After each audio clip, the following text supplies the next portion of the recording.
Hello everyone, welcome. As you can see the title of this live stream, Genshin Impact in 2025 feels underwhelming, and I'm going to explain a few reasons by this. There will not...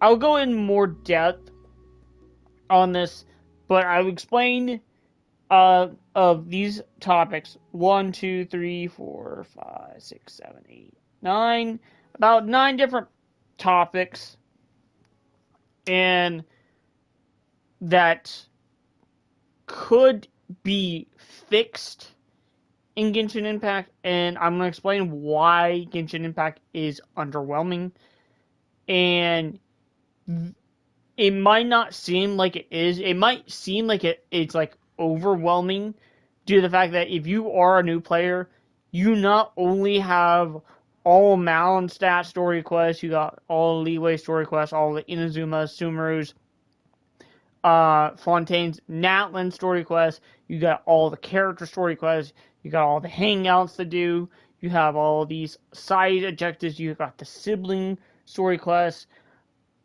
and you got the Spiral Biz, you got the Imaginary Theater, you got this new Onslaught in-game mode, you got all the weekly bosses. It's like, it might seem overwhelming at first, but once you get,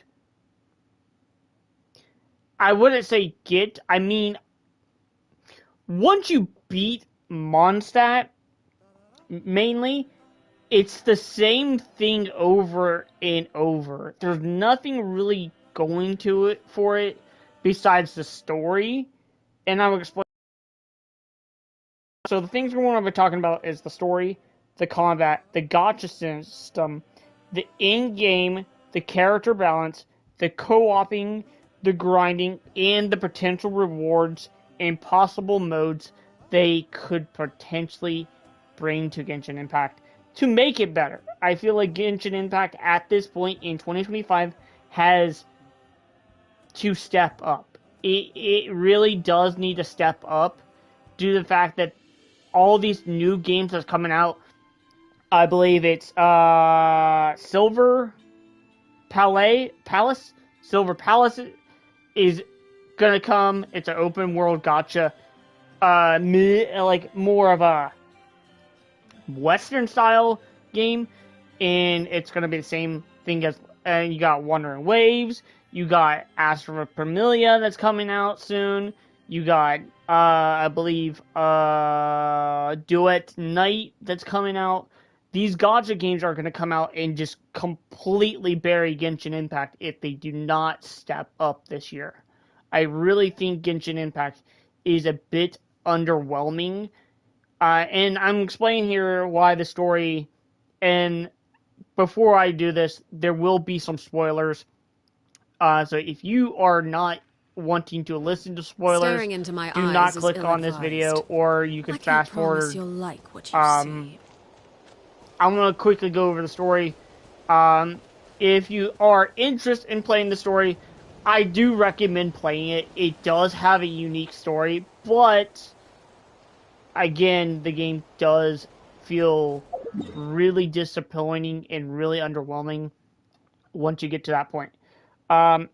Once you beat Mondstadt story, it's pretty simple. I would have to rate, like, for example, that Mondstadt has the story. The area of Mondstadt was like a 8 out of 10, I would say. But I feel like Mondstadt's story is just the beginning. It's like supposed to set the world tone, but when you get the Leeway, it starts to go downhill, and there's like no actual plot in Leeway. And then you get to Inazuma, you got a small group. Okay, you got a small group of people fighting in a war. No bigger than, like, I don't know, like 10, 15 people for some reason. For an entire nation of Inazuma, you would think it would be way more than just 30 people. Sumeru story quest. it just felt really long length. To be honest, out of all the nations, Sumeru's is the big, and most of it is in the desert, and I feel like it's just, nah, man. I feel like they could have stepped it up. And then when they went into Fontaine, it did get better. It did get better in Fontaine. The story was good. There was dark spots. It had a dark tone. It did take a dark turn. It had twists, it had turns, it had plot twists, it had loopholes, it had cliffhangers, it had conflicts, and it had a climax. And it made Fontaine really good.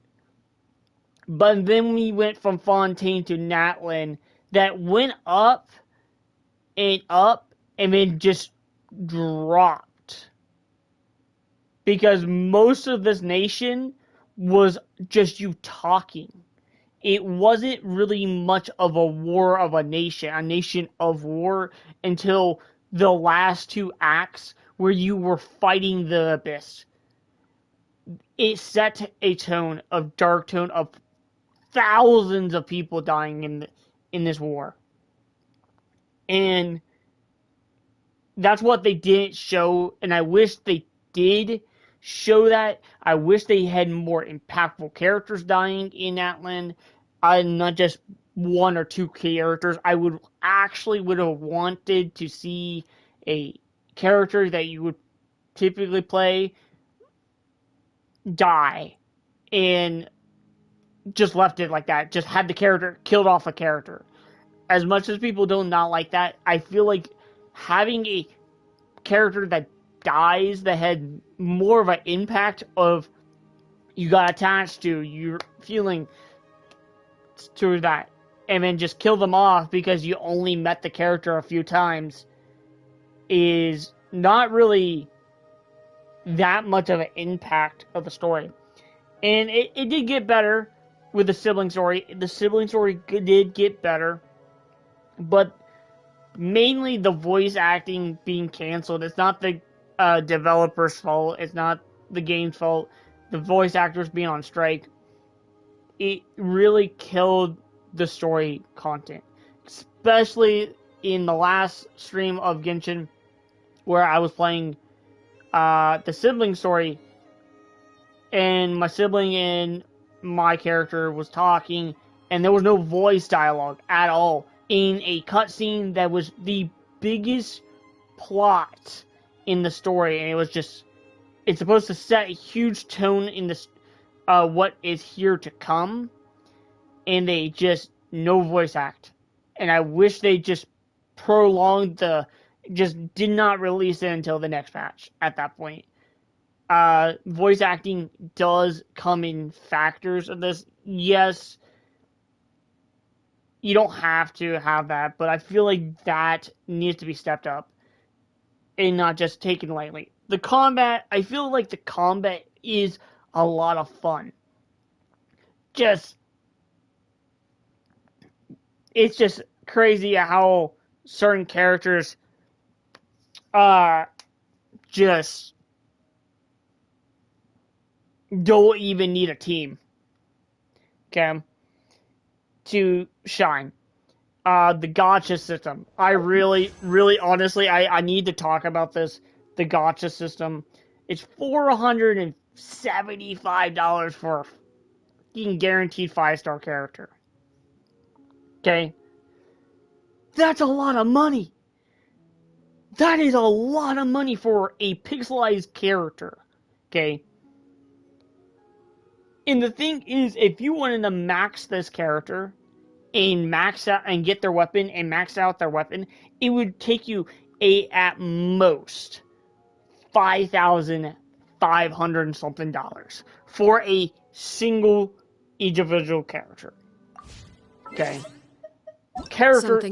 there is a total of 100 and something characters in this game, and you're saying that if I wanted to max out Skirt, if I want to max out Skofka or Veresa Malvika, Silali, Milani, Kinish, Zalonin, Chaska, any of the 5-star character limited banners character, I would have to spend 5,500 at most to get the character.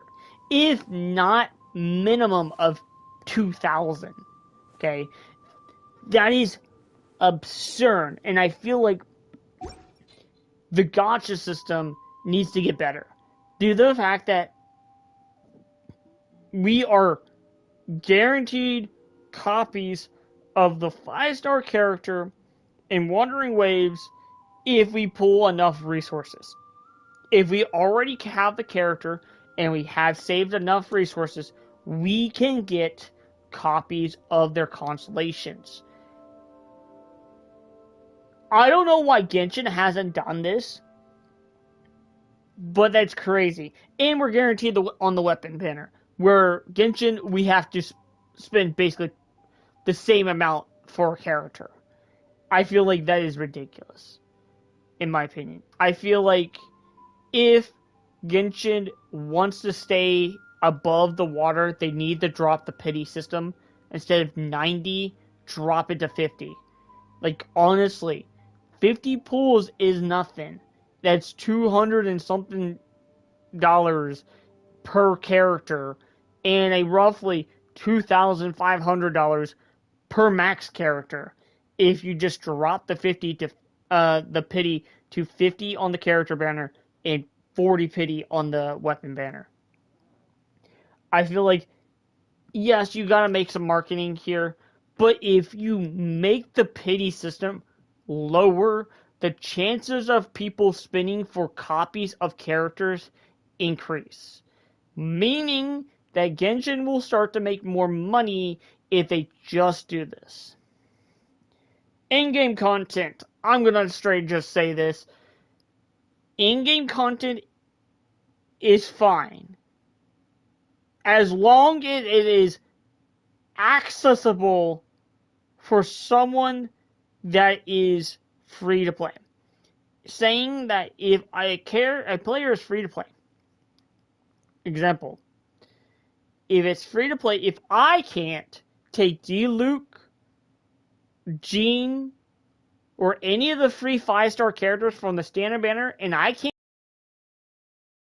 in-game content and beat the in-game content, or at least be close to beating the in-game content and getting the reward, something like Spiral Abyss. Let's say if I do Spiral Abyss and I max out my Diluc to 90, have it perfectly free to play, have all the 4-star, I have 3 4-stars in Diluc.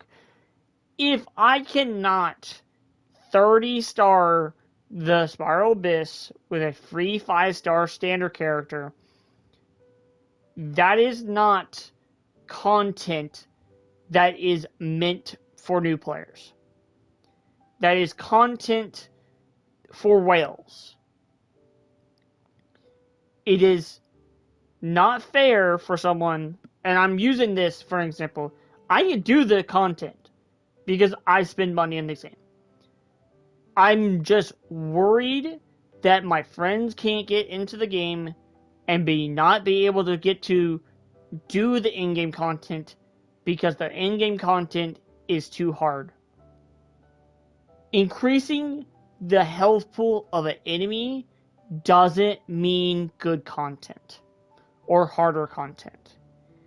Adding a mechanic in the game for a boss, instead of upping their health, is good.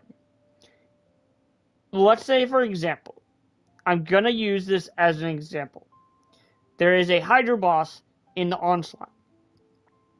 Instead of increasing the health pool, just add the new mechanic to the thing that as long as you do not have this buff that this one enemy spawns in every 30 seconds, if you do not kill this enemy, the boss has a damage reduction. Okay? If the enemy is eliminated, the boss then now takes the normal amount of damage. Okay, in Onslaught, there, and I cannot exaggerate this. And I was watching a video and someone actually fighting in the Onslaught. And I didn't realize this, but in the Onslaught game mode, the in-game mode, this Hydra boss has 17 million HP. 17 million HP. The weekly boss in Leeway, Child's Tartagula, has approximately HP of 2 million. And this thing, a world boss, not a weekly boss, a world almost 4 times as much than him. Actually, no. It's about almost 10 times as much. Sorry. That's what's crazy.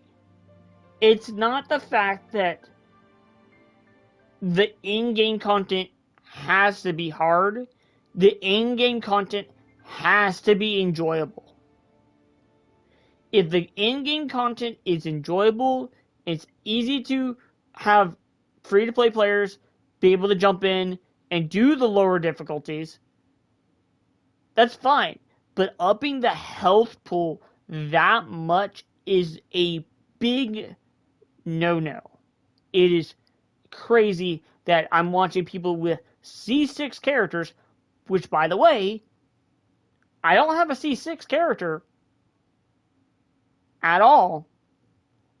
C6 characters are 5 characters, and going in and just barely beating the hardest in-game content with 0 seconds remain.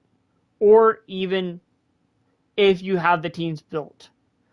If you do not have the character, you're not going to be able to beat the in-game content, which is why the gacha system has to have their pity reduced. If you're going to just do the lazy work and just up the enemy's health, you need to lower the pity system. You should not be getting this much money from the game content for the game of $5,000 is way too much for a character just to max them out just so they can do the in-game content. This in-game content is only for whales. It's not meant for someone like I am, where I don't want to stress and really try to beat the in-game content. Let's talk about this. If I'm correct, the in-game content has 6 tiers, which you have to be on the hardest difficulty, which, by the way, I can't even beat Menace. I cannot beat Menace. I can barely do enough damage, because this lava dragon makes no sense whatever. A lava dragon that's weak to fire is resistant to water and ice. Okay? Whoever designed this boss, great. It's a cool concept of a boss. But adding a element that it's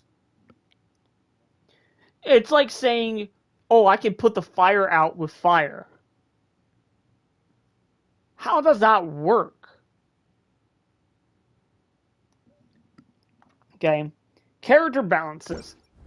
There are so many characters that is so weak and unusable to this day that if they're at this point, you might as well just throw them on the standard banner.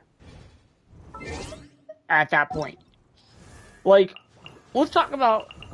go from the very beginning and we'll talk about some of the 5-star characters that should just be thrown on the standard banner. Klee, throw on the standard banner. I don't know why she isn't. Albedo, throw her on the standard banner.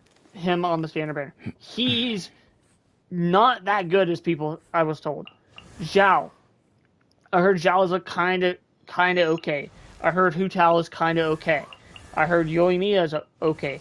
Kokomi is okay. Ito is terrible, I was told. You have to run him with a mono Geo team, so you need to throw him on the standard banner, okay? Ayato, at this point, you might throw him on the standard banner. No one's pulling him anytime soon. Because you got New Uvalette and then you got Farina. If you have one of those two, he is so useless. Yimiko. She is okay. Sino is okay. Nilu is okay. Wanderer is okay. Alhaitham is okay. Baiju, to be honest, I'm kind of disappointed that a lot of people are saying he is decently good, but not terrible. So he's okay right now. But Lenny, I feel like Lenny, no one pulled for Lenny at all because everyone was going for Farina. Everyone was going for Nuvalet. Everyone was going for Arlecchino. Risley, he's so weak. When he came out in Fontaine, he was the weakest character out of the group of Fontaine characters. He was so weak that it was sad that the previous Cryo characters were better than him. He should be on the standard banner. Shiori should be on the standard banner.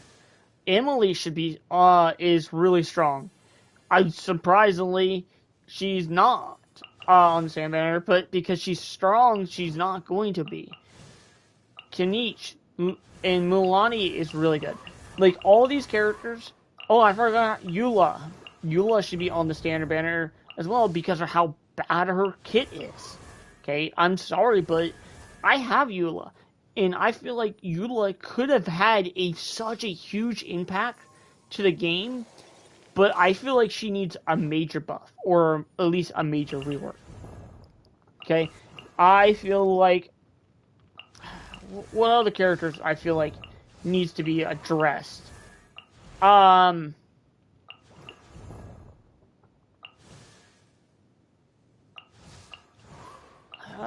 believe that's pretty much it. But, yeah, to be honest, some of these characters do need rework. They need a buff and all that, and I feel like that's what's kind of disappointed. Co-oping, there is no need for a co-op in a game that is so... There's nothing really to do in co-op. You co-op for artifacts, or you co-op for talent books. There's nothing else. No more than that. There's no need for a co-op event mode if you're not adding a co-op in-game mode. Well, you have Onslaught. Onslaught is not an in-game co-op mode. It is a co-op mode for people that can't do the first 3 stages. After that point, you can't utilize it. It's a one-time done thing. Okay? Alright. I do want to mention this. They can make the Onslaught better by making the last 3 stages co-op. They could. Because how difficult the in-game content of the Onslaught, they could make it co-op, and people could potentially group up and actually fight the boss. You get a one person dedicated to healing. You get a character that's in this. This way, you do not have to build 3 different teams. You could build 3 different characters for each category. Okay? And it's great because if I wanted to play with a bunch of my friends, I have something I can do. Yes, we will struggle on it. Yes, there will be a lot of replayable time, but we're at least doing it together as a team. It would make the game better if they just add co-op in the last 3 stages. Grinding. Dude, the grinding in this game is crazy. I feel like it's just...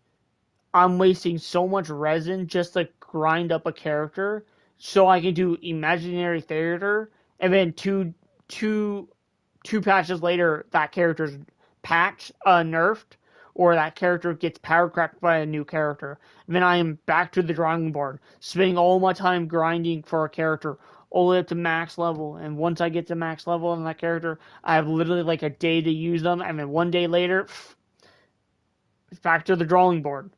Okay, the rewards. I honestly think the rewards for like Imaginary Theater in Spiral Abyss is fine, but the rewards for this new in-game onslaught is so bad. 450 primos, and then you get a weapon skin that you don't get to keep if you complete it on the hardest challenge, which, by the way, you have to beat it on the hardest challenge. And then there's another weapon skin for the 5-star weapons. You have to beat it in under 180 seconds, I believe. Like, what? No one in the world's going to be able to do that. Unless you're giga whaling and have every single character C6 in R5 weapons of their signature weapons and just doing it. There are people out there that is able to do it, but barely beating it with 0 seconds remaining. Possible game modes I would think Genshin should be adding is a survival mode. I heard they're adding a new in-game content mode, but I'm really hoping it does get better. I really hope they do make the adjustments to the Onslaught, rework characters, add some new co-op stuff, and I really feel like they need to add an in-game mode that I can sit and play and not have to waste resin. On top of that, the grinding for this game, I have to farm a weekly boss to upgrade one talent. I believe you gotta upgrade your talent from 6 to 10. It's like you have to fight the weekly boss and get the certain item you need and have like 6 of those items. Well, if I get one of those items per week, that's 6 weeks. I have to grind every week just to max out one ability to max. I feel like that Genshin does need to improve this stuff to make it a better game. It is so underwhelming and so dumb that we are gone for so long with no fixes. Again, Onslaught just came out, so I'm jumping the gun a little bit too soon, I know that. And I don't want to say the game is bad. It's just the team that's creating Genshin is being bad. It's holding it back. And I feel like now that there's a age restriction to the game so people don't gamble, kids, at least kids can't gamble, maybe they will start listening to the player base feedback on changing things, buffing characters, and all that. Because I feel like the power creeping is just getting out of hand. It's like every patch a character gets power crept now. And I understand this game needs to make money, but they make so much money already. Really, do you need to have someone spend $5,500 to max out one character? Are you serious? I'm going to ask for you guys' opinion in the comments. I know this is a live stream, but I'm going to treat this as a video. Do comment below what you guys feel like, what they need to improve on, and if you agree with me. I just feel like I have to get this off my chest because I'm so bored because I've already completed the story content and I hit a wall to the point where I can't do the harder content in the game because I'm not willing to spend $5,500 for a character or more money or pulling more copies of the character. In my opinion, just fix it. I know it's a hard thing to do, such on a big, massive game, but fixing the game will bring more players back. Making the pity system not 90, but 50 and 40 for the weapon might make people spend more money on the game. Not gonna lie. Grinding in a game like this might not be as fun, but I tell everyone that do not pull for a character because they're meta. Pull for a character that you enjoy. Do not pull for a character that you need for in-game content. Pull for characters that you know you'll sit, use, enjoy. You like their combat style, which is why I play Arlecchino. I do not play with Malavika as a main DPS. And the weirdest thing is, because I like Arlecchino way more than Malavika. Does Malavika do more damage than Arlecchino? It really honestly depends on the scenario. I like using Farina. Okay, Farina is a insane support. Do I like using Skirt? I really do like using Skirt. I now have a character that I can use for my Shinha. I have had Shinha for some time now and just never used her. Okay, and I feel like power creeping in this game is a little too much. And I feel like the pity system for banners need to be dropped down. In-game modes should not be adding more health to bosses that already is hard enough to kill. Okay.